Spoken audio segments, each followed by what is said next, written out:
Hello and welcome to Irish Football Fan TV. I'm joined by the one and only Gary Spain, myself, Paul Nealon as always, and we're here to speak about Mick McCarthy's 30-man provisional squad. 39-man was it? I think it was. Yeah, so I mean it's basically a standby list, but we'll go through the names on it and maybe who we'd like to see maybe play against New Zealand with a chance maybe then to get to the to match day squad versus Denmark, because obviously we know like Jack Byrne, players get left out on match day. So Darren Randolph at Middlesbrough, you know, you'd imagine he'll hopefully be fit and he's our number one regardless. I think he should maybe sit out the game against New Zealand either way. Yeah, I think even what Mick said was he talked about the extra 4 or 5 days between the games, and even that could be crucial for Darren Randolph. So I don't think there's any chance we'll see Darren Randolph against New Zealand.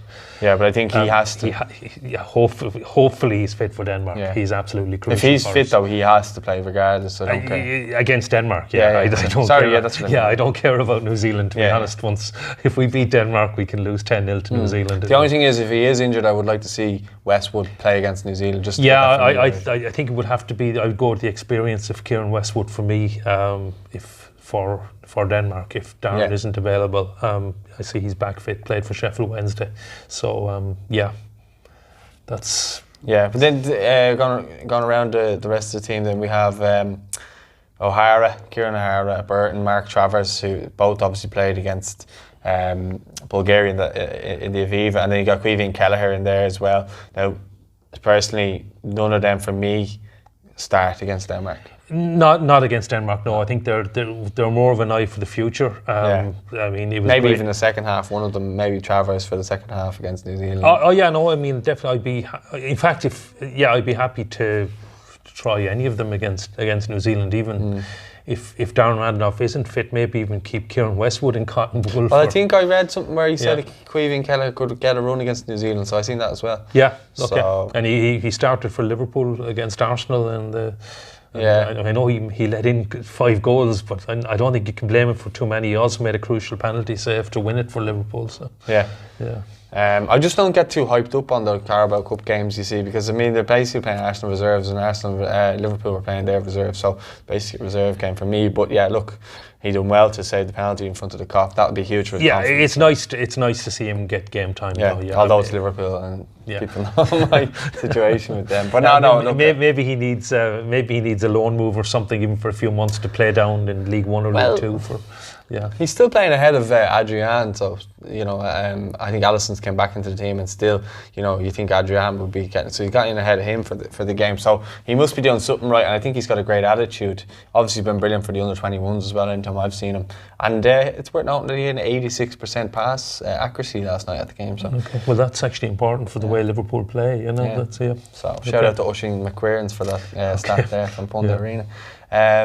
Then we have defenders Matt Doherty at Wolves, who for me I would leave him out of the New Zealand game just in case an injury. Yeah, no, he starts against Denmark with Seamus Coleman suspended. Touch wood, he doesn't get injury. Seamus Coleman's been actually left out of the squad completely. He's sitting this one out, but he's been told to come and travel, which I still think would be huge because he'll still be in and around the lads, which is really good. Yeah, I think they're just there as a captain, as a motivator, will be around the dressing room, obviously in his suit or whatever. But I think the good thing about Coleman being there is that he's very close with Doherty, and he will be, in his ear helping him, not in his ear criticising him or whatever.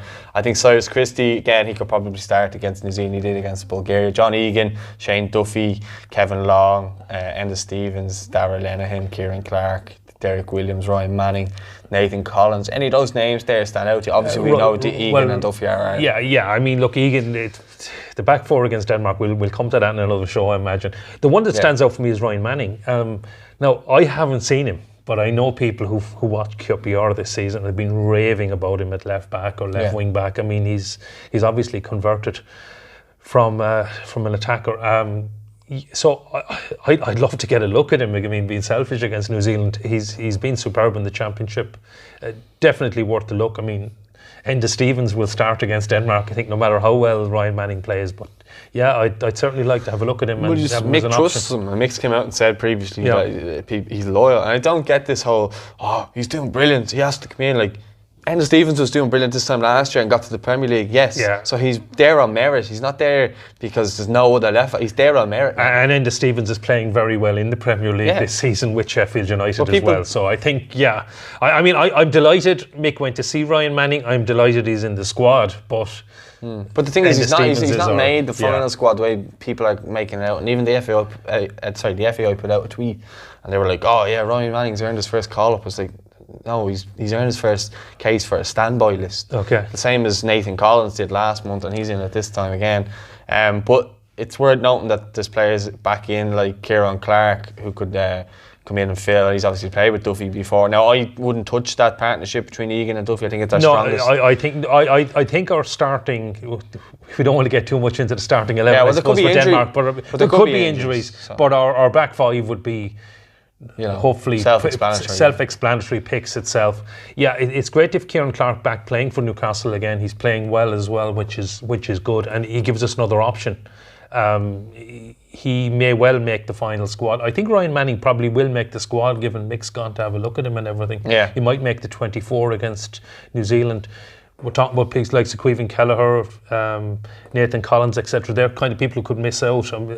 I don't think they'd be heartbroken to miss out, to be honest. I think the 21s have a qualifier as well. They've two crucial qualifiers actually. They play. I think they'd rather play that than a Mickey Mouse friendly against New Zealand. Yeah, and I mean they're in Armenia the same night as the New Zealand game, and then they have a crucial home game against Sweden and Tala the night after. Well, I say Mickey Mouse, and because I say Mickey Mouse because I'm talking about a qualifier versus a friendly. That okay, you could get a couple of high fives and a round of applause, but realistically, you could go and make history for the under 21s and get them to qualify for a tournament. Into midfield, then I think we touched on most of the defenders there that we kind of get us excited. Callum O'Dowda, Conor Howerhin, Josh Cullen, Glenn Whelan, Alan Brown, Robbie Brady, James McLean, Jeff Hendrick, James McCarthy, Alan Judge, and Jack Byrne.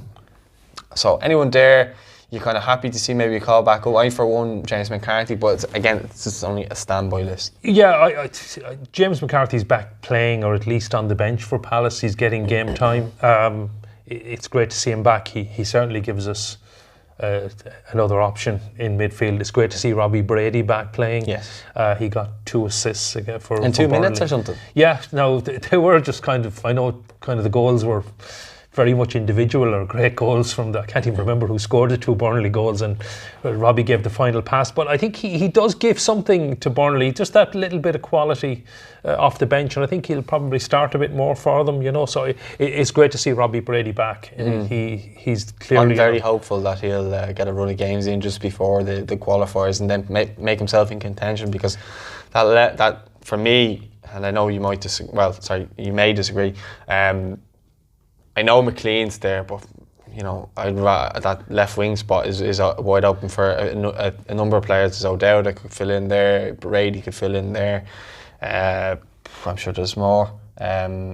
Even from our attackers, Connolly could fill in there. Connolly could play there instead of through the middle. Obafemi, if Troy Parrott's they come in for New Zealand, like it's been widely known. We'll come to the strike in a sec, but Callum Robinson as well. So all these players can play there, and I think Robinson may be better on the left than on the right because he can cut in. Yeah, and I think Robbie Brady's got to be a serious contention. I think Mick likes James McLean, and he just gives so much energy to the team, but he hasn't been in the best of form. So yeah, could that energy be better used in the second half? Well, possibly, yeah. I mean, his performance against Switzerland, certainly in the home game in September, it was the last 15-20 minutes. So maybe he could be an option off the bench, or. Well, I think James McLean coming off the bench with a point to prove is a better James McLean than starting the game with that coming out to kill a team. Yeah, possibly, and I mean. There's Alan Judge on the left. How are things? Alan Judge is definitely an option, particularly if we're looking for a goal to beat Denmark. Yeah, it's going to be tough, and I mean, as you say as well, we need to wait and see who's available. We're still quite a few weeks out on this. Yeah.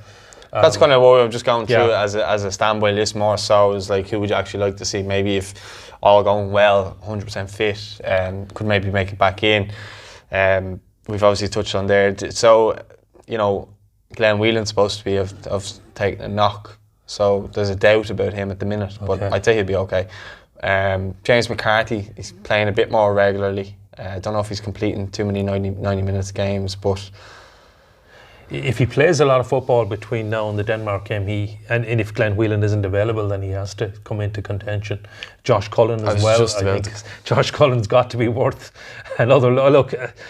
He's been excellent, and I know you're going to make a strong case to have him in the team against Denmark. And that'll be at our starting 11. Okay, but yeah, he definitely has to start against. He scored last week as well. Yeah. For Charlton, and he's had a brilliant start to the season, and I think if he was to come in, he would bring that confidence. He says he thrives under pressure, so I think if needs be, I think if we're going to go a defensive midfielder for that game, if Glenn Whelan's not available, although I probably would actually have him ahead of Glenn Whelan for this one, just because we could get overrun in midfield by the Danes. They're very quick, good players. Do you know what I mean? And I suppose the other thing to look at is from this New Zealand game is, look, I desperately hope we beat Denmark, but it's going to be very difficult. If we don't beat Denmark, our next game, our games hopefully will be the playoffs. I mean, there are no more friendlies, there are no more chances to look at anyone, and I wonder, does Mick have half an eye to that? Because looking ahead, whatever about the Denmark game, going with the tried and trusted, but maybe bringing in a Troy Parrott or Ryan Manning, even Josh Cullen or James McCarthy. Is he looking ahead to having a different team in March? Just to having a view, because you look at the way it fell with the Bulgaria game, it almost was a little bit of a miracle that, you know, Egan came in for that game, Collins and stuff. Yeah. Well, I wouldn't say a miracle for the qualifiers, but it gave him a chance to see can they play, and obviously Collins got the goal, and Jack Byrne was very good as well. That's worth noting. Jack's obviously playing in the cup final on Sunday, which we did a video on. Make sure to check that out. And I think it's pointless calling Jack into the squad unless you're going to play him.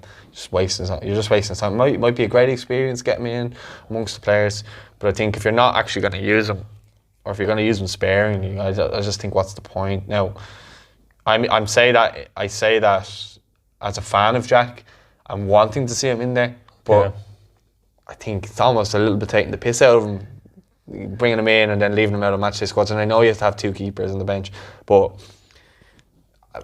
you look at some players there and you're kind of wonder how they get in, and you know, Jack kind of offers something different. Mick doesn't seem to want to use him for bigger games against the, you know, Switzerland and Denmark. I don't think he'll be used. Yeah, so I think Jack will get a game maybe against New Zealand if he's called into the final squad. But I'm just thinking from his own point of view, he must be raging, like, you know. Yeah, no, I mean, because he has been so good for Shamrock Rovers this season. Yeah. And well, I guess again we're talking before Sunday's cup final. That's his stage, I think, possibly to. But I think the only thing for Jack, if he wants to break into Ireland regularly, and Keith Fahey's even sat here with me like you are and said, you know, if he wanted to be, he could be an Ireland regular, and it's up to him. But I think he will have to move to England to be in serious contention to actually be breaking into squads. I mean, look at Alan Brown and stuff like that. They find it difficult. He only got his first real cap of note against Switzerland. You know, that was a big game to bring him in, and Mick obviously trusts him as well, so he's ahead of him in the pecking order as well, you know. And then you have Jeff Hendrick, Conor Howard, and he's not going to get in ahead of them. Yeah, well, they're different types of players as well. But he's not going to get in ahead of them. He's not going to get in ahead of them. I mean, it's unfortunate. I'm a huge fan of the League of Ireland. I hate to see comments like he has to move to England. I mean, Jack has come home. Well, I say that as a League of Ireland fan myself, but you know, I don't think he's going to get in regular contention playing for Shamrock Rovers, and you know, people might find that hard to believe or might get upset about. But I think until Stephen Kenny comes in, at least, I think that's the way it's going to be. And that's not me saying it because I want to say it. It's fact. He won't. You look at Sean Maguire, he's banging them in. They got to move to President, called up. Yeah, you know, like, as they say, it's the magic plane to England, and you know, and I have to say, and it's huge credit to him for what he's done to be regularly in the squads and played so well against Bulgaria. So don't for one second think, you know, that I'm putting him down or anything like that. Like, I'd be quite close with Jack. I'd text him quite a lot. And even after the game, you know, when he was running up to his ma or whatever, he thought he was pulling him over for an interview, but I was saying, no, well done. That's all I wanted to say. And you could see how much it meant to him. And I was delighted for him. But So don't take me wrong in regards to what I'm saying about the League of Ireland thing. It's just I just don't see it happening, and I hope I'm wrong, but I just don't. Yeah, no, and I don't know what's going to happen. I mean, I imagine there are going to be cross-channel scouts. I don't imagine. I know there will be cross-channel scouts there on Sunday. Well, supposedly Sean Gannon's been taking a look at as well. Yeah, I mean, there's a few players there. I mean, do you look at Michael Duffy as well on the Dundalk side, possibly going back across the water again as well? He was at Celtic, wasn't he? Yeah. So it's. Yeah, he could. I mean, certainly I would like to see the situation where, and I mean, Jack Byrne was so good in Europe as well. Don't forget that against, I mean, Bran and in Cyprus. It's, yeah, I would love to see a situation where our top players were able to stay at home. I mean, Jack Byrne is so happy at Rovers. He's so happy at home. He's playing brilliant football, and I mean he's showing now what a lot of us were kind of expecting of him, watching him coming up through the underage ranks. And I mean and he kind of went off the radar a little bit for a couple of years and fell behind players that he was probably ahead of going back. So, and I mean, if he goes back across the water, what's going to happen? Where does he go? I mean, does he go to a Premier League club? It has to be at least a Championship club and a decent Championship club. And he needs the right club, I think, as well. He needs the right club, and he needs a manager that's going to play him and going to start him. Because but in the right position too. In the right position. You look at the likes of Richie Towell gone. I mean, who hasn't? I know he's had issues with injuries and everything, but.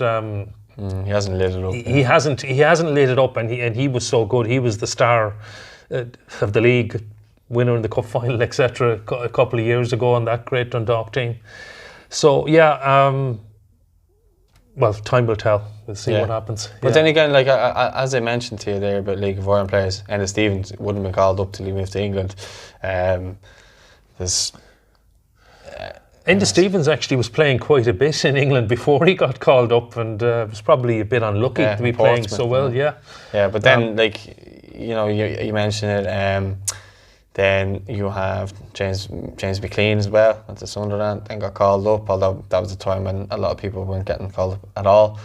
Shane Long, Seamus Coleman, all these players to go across. So as I say, there was nothing against Jack. Kieran Sadlier, Doncaster. Ronan Curtis playing League of Ireland last year, went to Portsmouth, got called up. I know he's in the under 21s and stuff, but you see the similar patterns, what I'm basically saying. Strikers anyway in the list are Aaron Connolly, Dave McGoldrick, James Collins, Sean Maguire, another player I mentioned, Callum Robinson, Aidan O'Brien, Kieran Sadlier, Ronan Curtis, Shane Long, Michael Obafemi, Troy Parrott and Scott Hogan. Great to see McGoldrick being called back in. Obviously, he's when fit. Absolutely, he will start against Denmark if he's fit. Vital, and I think having Aaron Connolly in and around him might not be a bad idea. But he needs to know his role. I think he needs to know his role before the game, because we look at that game that he played against Switzerland. It wasn't his fault, but he was being tossed here, there, everywhere. First 20 minutes and just wasn't working. I think it got into his head, got into his game, and after that, he wasn't coming back from it. Yeah, no, I mean, against Switzerland, he was up against top quality. Absolutely, but he was playing against them. He was playing against them for Newcastle as well, though. Don't forget. Yeah, he was, and against Newcastle, and I mean, obviously, he was up against top quality opposition when he scored the goals for Brighton against Tottenham. I mean, I think he's got to be in serious contention to start against Denmark. Possibly in that wide left role. He did really well. I really wish he'd come on 10-15 minutes earlier against Georgia, because he really lit it up when he came on. Yeah, as you said, against Switzerland, he was pretty much out of the game too much. He was up against really good defenders. It was a miserable night on a really sodden pitch as well, which didn't help. I know it's the same for both teams, but again, there's a lot of football to be played between now and the Denmark game, but he's got to be in serious contention to start. Do you play him against New Zealand? That's probably one of the ones that's up in the air. Someone I'd like to get a look at against New Zealand, and I think he's going to sell a lot of tickets for New Zealand if he's fit and in the final squad, is Troy Parrott. Yeah.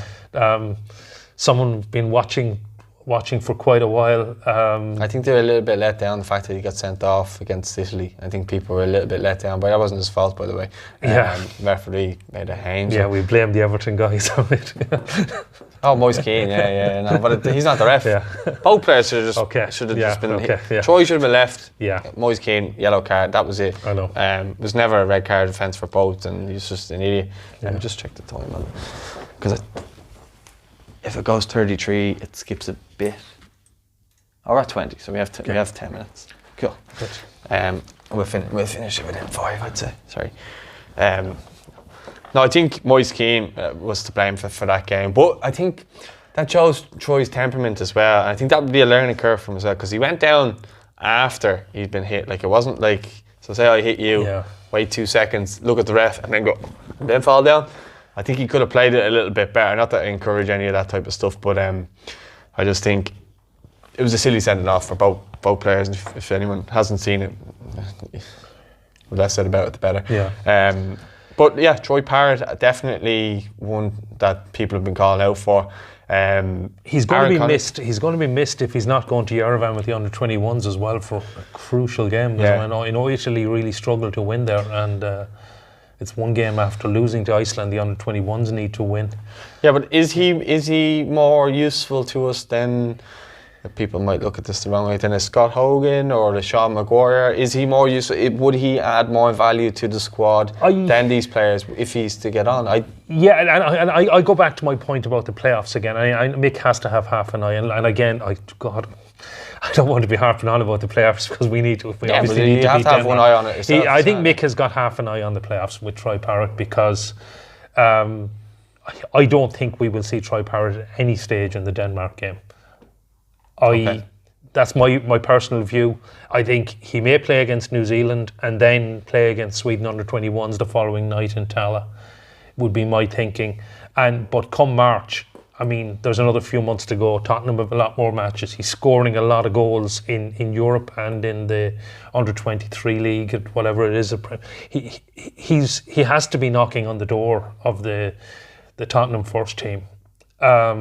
So come March, he could be a serious option to start. You could have Connolly and Parrott up front in a playoff. Hopefully we're not in a playoff in March, but I think Mick has half an eye to playoff, and that's without taking anything from the Denmark game. I think that's where you're looking at the likes of Ryan Manning and Troy Parrott, and they could play a lot of club football between now and next March. And I really hope we beat Denmark, but it's going to be a massive game, and it's going to be very difficult. And yeah, it's a cup final. It's the cup final. It's a must-win, and I'm sure we'll have plenty of time to talk about it a lot closer to the game. But I think it's worth noting as well is that you do remember football's a funny game. Like, not too long ago, Troy Parrott was the golden boy.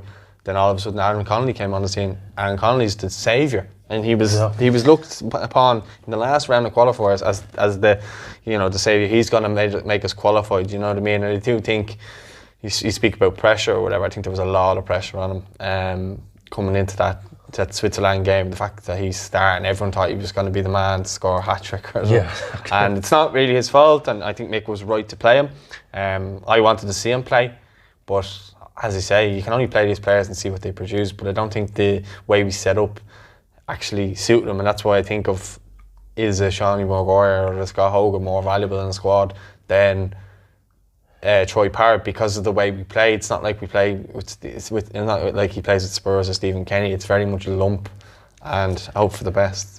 Although I have to say, under Mick, it's been a bit more passing. It's a bit more passing now. We did play quite a few long balls to Aaron Connolly, which certainly isn't his forte. But we used to do that to Shane Long as well, and I wouldn't imagine it's a lot difference. Troy is he's a young player, but he's very strong. He's got a lot of physical strength as well. So he can, but I think no more than my point against Aaron Connolly up against the experienced Swiss defenders, it's going to be the same against Denmark.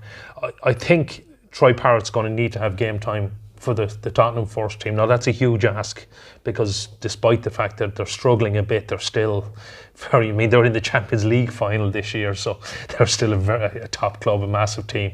It's going to be very hard to break into that team. I mean, he probably has to get in ahead of Harry Kane, which is ridiculous. But Yeah. but he's got to be. I think he is scoring goals. He's definitely a prospect, and he's on the radar at Tottenham. And unfortunately, they're out of the Carabao Cup, but the FA Cup is still a couple of months away. I don't know if they have dead matches in Europe, probably not, but maybe even get 15-20 minutes at the end of some games. I think Troy Parrott has got to be playing first team football to have a chance of playing in a key game for the national team, but definitely worth a look against New Zealand. Yeah. But I do think the national team is the priority here, and if he's looking at Troy for either the Denmark game or say a playoff game, I think he'll need to know, is this fella ready? He's obviously seen him at UEFA Youth League games, or he sent Terry Connor to watch him a fair few times, who obviously is a massive fan. Robbie Keane's a massive fan, and he's obviously played with Aaron Connolly as well. So yeah, I do take into consideration what you're saying, and but what I'm basically saying is I'd risk losing him for the under-21s to play him in the senior team because it's priority. And in saying that, you could still give them Obafemi. They still have Afalabi, they still have Adamini, they still have a lot of strength there as well. You look at the amount of midfielders that they have that can play out wide and stuff. And I mean, Aaron Connolly's a massive loss to the 21s now, and he won't be playing against Armenia or Sweden. You know, I think that's. I don't think we'll see him again for the under-21s senior team only. You know. Yeah, well, I think we talked about Obafemi as well. You just never know. But you never know. Yeah. As I say, football's a funny game. But yeah, look, I suppose that's kind of been it. The rest of the lads, they've all been pretty much given a chance, except for maybe Troy. And Shane Long is back playing again for Southampton. How do you feel about that? Well, it's great to have the option, you know, and I mean, we don't have, if you look at that squad, there isn't a lot of senior international goals in it, is there? Most of them. Collins, McGoldrick, all of one. Yeah, what's Shane Long got? I mean, 5 or something, is it? When has he got? He's probably got more than that. Whatever, it's... over 10, I'd say. Okay, I can't remember how many I think he might be on 15 or so. Yeah, okay. He's scored a few over the years. You take into consideration friendlies and stuff like that. Yeah, and trying to make competitive goals. But yeah, he hasn't got that many, you know. So,